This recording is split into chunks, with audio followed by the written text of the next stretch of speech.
2. El descendiente del Cunavichero.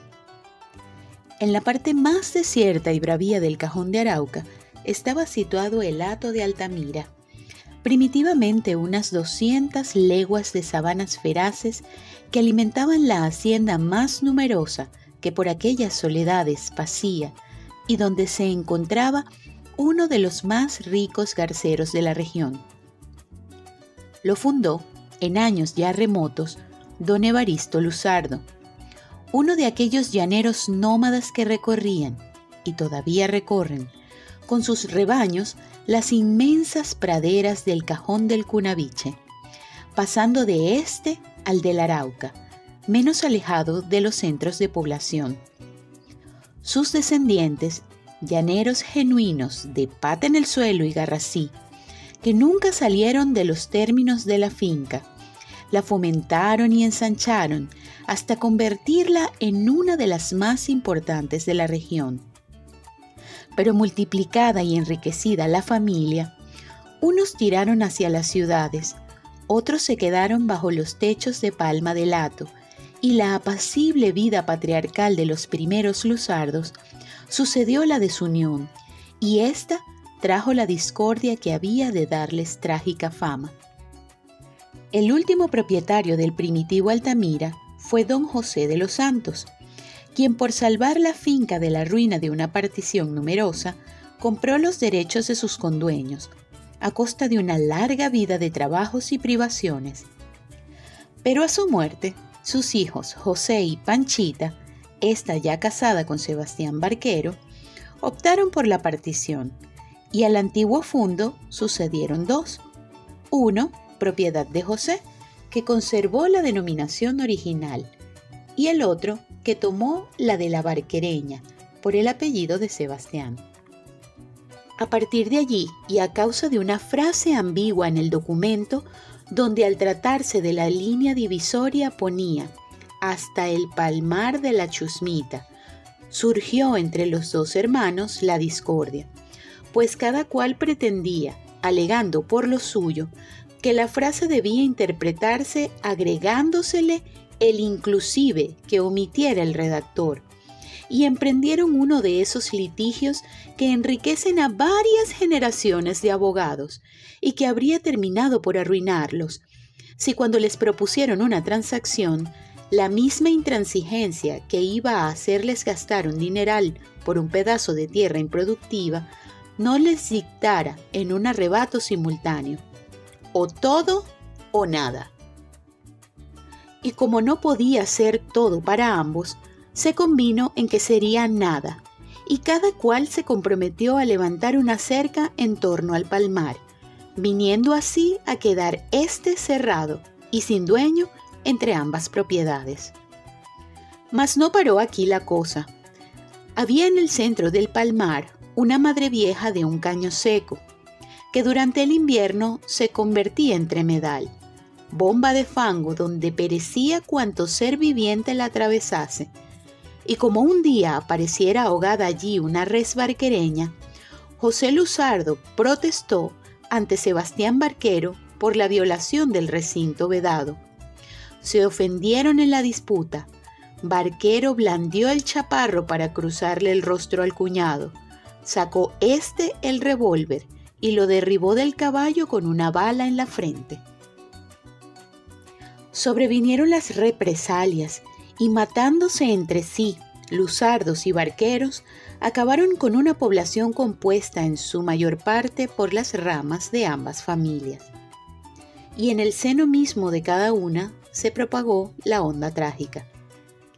Fue cuando la guerra entre España y Estados Unidos, José Luzardo, fiel a su sangre, decía, simpatizaba con la madre patria, mientras que su primogénito Félix, síntoma de los tiempos que ya empezaban a correr, se entusiasmaba por los yanquis. Llegaron al hato los periódicos de Caracas, caso que sucedía de mes a mes, y desde las primeras noticias leídas por el joven, porque ya don José andaba fallo de la vista, se trabaron en una acalorada disputa que terminó con estas vehementes palabras del viejo. Se necesita ser muy estúpido para creer que puedan ganárnosla los salchicheros de Chicago. Lívido y tartamudo de ira, Félix se le encaró. Puede que los españoles triunfen, pero lo que no tolero es que usted me insulte sin necesidad. Don José lo midió de arriba abajo con una mirada despreciativa y soltó una risotada. Acabó de perder la cabeza el hijo y tiró violentamente del revólver que llevaba al cinto. El padre cortó en seco la carcajada y sin que se le alterara la voz, sin moverse en el asiento, pero con una fiera expresión, dijo pausadamente: «¡Tira! Pero no me peles, porque te clavo en la pared de un lanzazo». Esto sucedió en la casa de Lato, poco después de la comida, congregada la familia bajo la lámpara de la sala.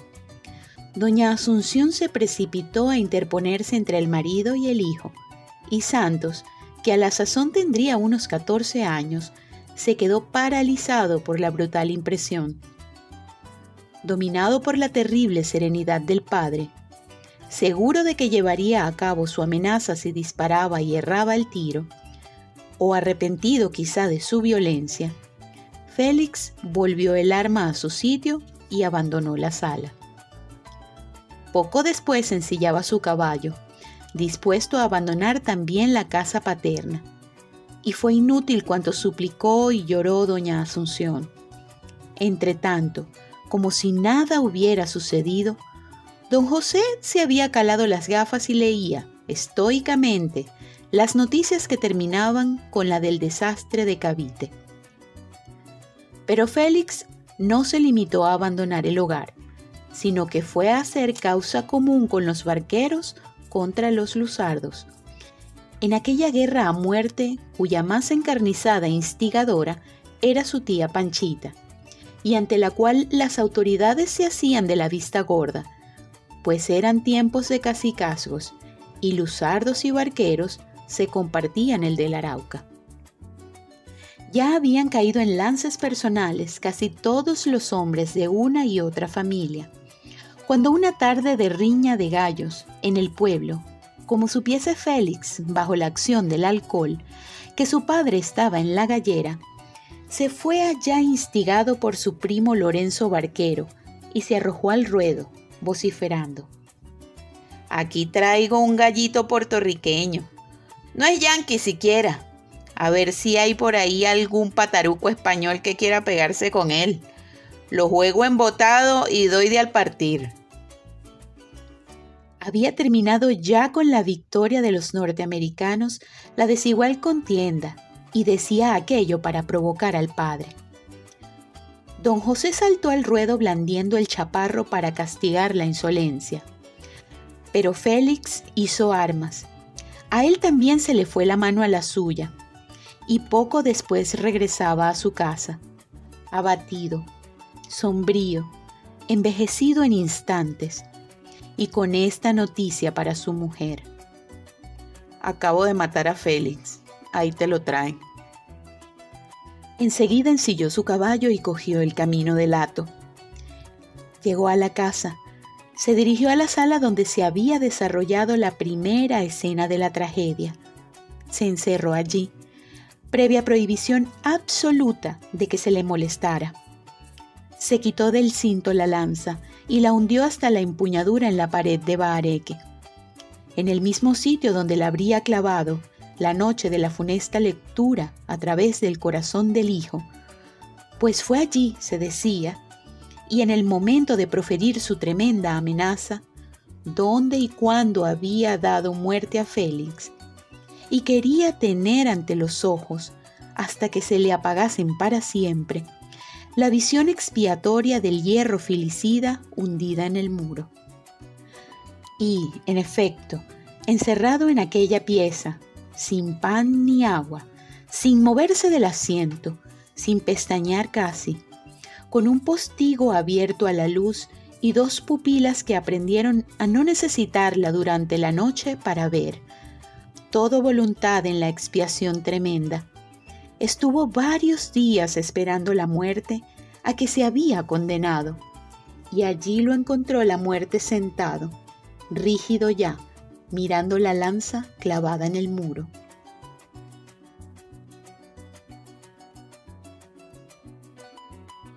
Cuando, por fin, llegaron las autoridades a representar la farsa acostumbrada en casos análogos, ya no había necesidad de castigo y costó trabajo cerrar aquellos ojos.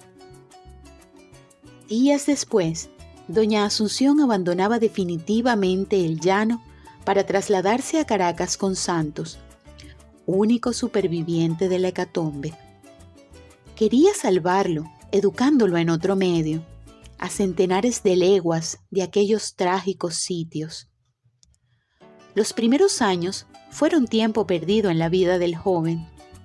La brusca trasplantación del medio llanero, rudo, pero lleno de intensas emociones endurecedoras del carácter, al blando y soporoso ambiente ciudadano, dentro de las cuatro paredes de una casa triste, al lado de una madre aterrorizada, prodújole un singular adormecimiento de las facultades.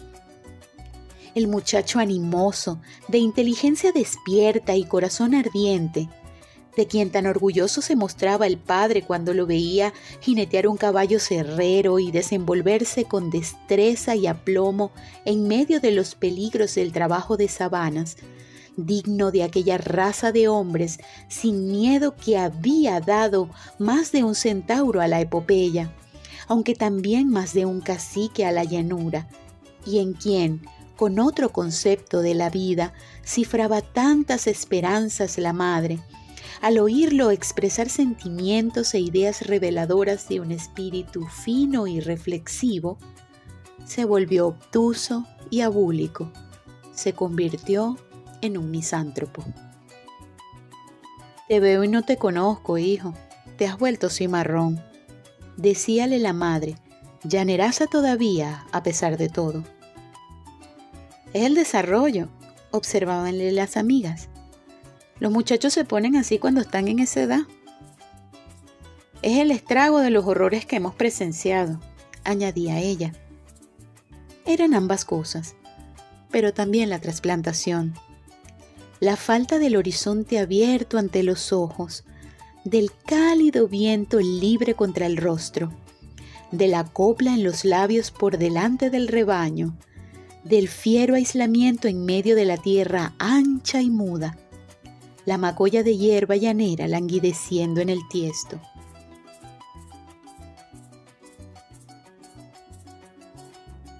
A veces, doña Asunción lo sorprendía en el corral, soñador despierto, boca arriba en la tierra dentro de la espesura de un recedal descuidado.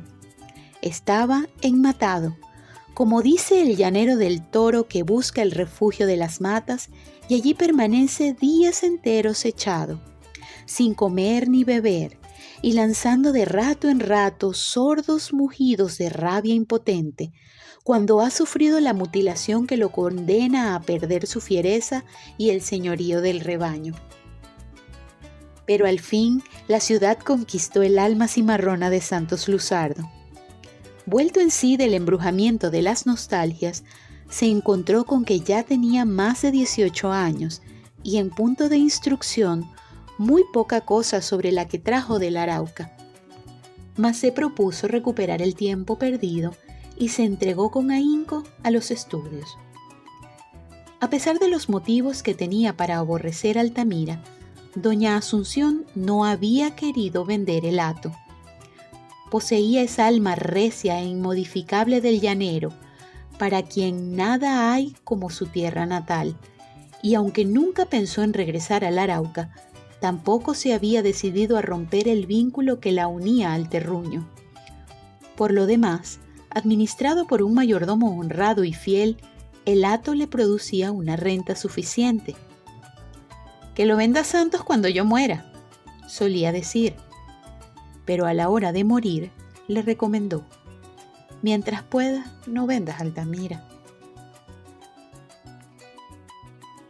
Y Santos lo conservó, por respetar la postrera voluntad materna y porque su renta le permitía cubrir, holgadamente, las discretas exigencias de su vida morigerada. Por lo demás, bien habría podido prescindir de la finca. La tierra natal ya no lo atraía, ni aquel pedazo de ella ni toda entera, porque al perder los sentimientos regionales, había perdido también todo sentimiento de patria. La vida de la ciudad y los hábitos intelectuales habían barrido de su espíritu las tendencias hacia la vida libre y bárbara del hato. Pero, al mismo tiempo, habían originado una aspiración que aquella misma ciudad no podía satisfacer plenamente. Caracas no era sino un pueblo grande, un poco más grande que aquel destruido por los lusardos al destruirse entre sí, con 1000 puertas espirituales abiertas al asalto de los hombres de presa, algo muy distante todavía de la ciudad ideal, complicada y perfecta como un cerebro, a donde toda excitación va a convertirse en idea y de donde toda reacción que parte lleva el sello de la eficacia consciente. Y como este ideal solo parecía realizado en la vieja y civilizada Europa, acariciou el propósito de expatriarse definitivamente en cuanto concluyera sus estudios universitarios. Luego comenzaron los litigios con la famosa doña Bárbara, a cuyos dominios fueron pasando leguas y leguas de sabanas altamireñas, a fuerza de arbitrarios deslindes ordenados por los tribunales del Estado. Concluidos sus estudios, Santos se trasladó a San Fernando a hojear expedientes, por si todavía fuese posible intentar acciones reivindicatorias.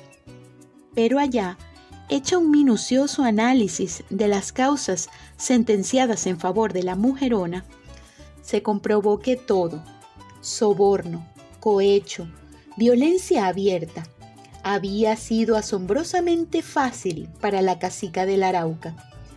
También descubrió que cuanto se había llevado a cabo contra su propiedad pudo suceder porque sus derechos sobre Altamira adolecían de los vicios que siempre tienen las adquisiciones del hombre de presa.